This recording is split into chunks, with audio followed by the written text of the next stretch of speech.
Por ahí me dijeron que Pipe Córdoba, el cuestionado contralor, que fue contralor cuando se robaron los miles de millones de pesos de Locat Paz, dice que me demandó y tiemblo. Y pensó que no le iba a sacar segundo video. Este es el segundo video, la segunda entrega sobre el contralor, excontralor Pipe Córdoba, y que quiere ser el próximo procurador. Y además, Pipe, te aviso, hay cuarto video. El fin de semana te saco el tercero y luego vamos con el cuarto.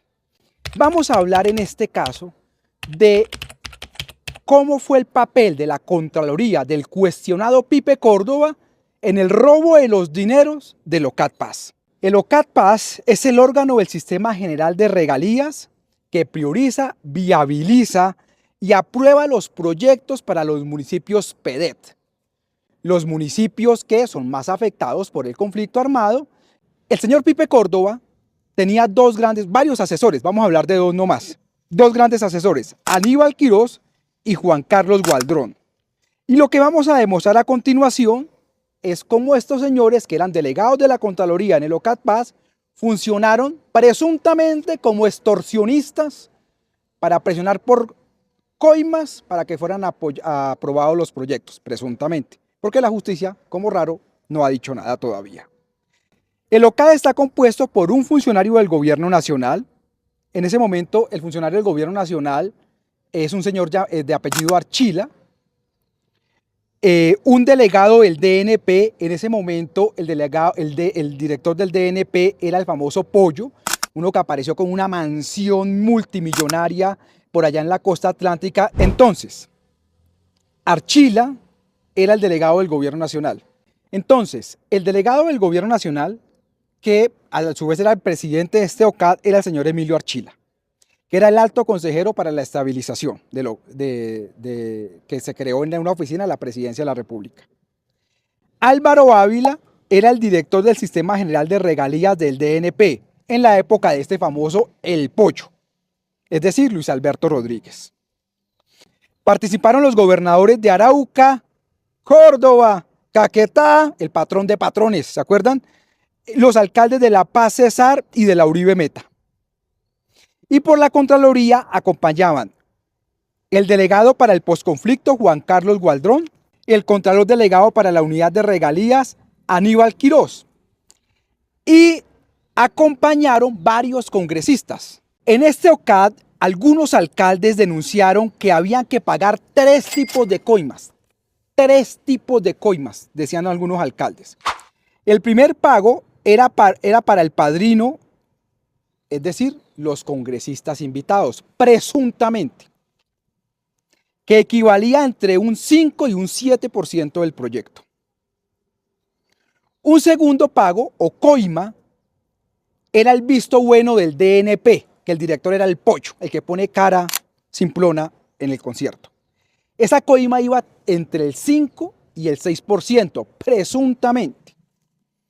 Y el último era un pago a los miembros de la Contraloría del magnífico Pipe Córdoba, el que estudió Derecho en 2 años y medio, el genio que hizo una maestría en 5 meses, el genio que hizo también un doctorado mientras era Contralor, el genio que no investigó nada de corrupción. Ese señor que era el director, supuestamente a los delegados, se les tenía que pagar una coima que iba entre el 1 y el 2%. Muy bien, hagamos un paréntesis acá, porque no hay que olvidar que en 2019 se aprobó en el Congreso de la República un extraño acto legislativo. Digo extraño no porque sea extraño hacer un acto legislativo, sino por lo que decía el acto legislativo. El acto legislativo 04 del 2019, que creó una nueva forma. Usted me van a decir, pero ¿por qué la Contraloría estaba en el OCAD? Si la Contraloría hace un control posterior. Bueno, en ese acto legislativo del 2019 se aprobó una reforma para Pipe y para las cuotas políticas de congresistas en la Contraloría, que significaba que se iba a aumentar la nómina de la Contraloría, porque la Contraloría ahora en adelante iba a hacer un llamado control preventivo y concomitante, supuestamente. En pocas palabras, se le permitía a la Contraloría intervenir en todas las fases de la contratación, desde el principio y no solo posterior a la obra. Esto cambiaba en mucho el tema de la Contraloría.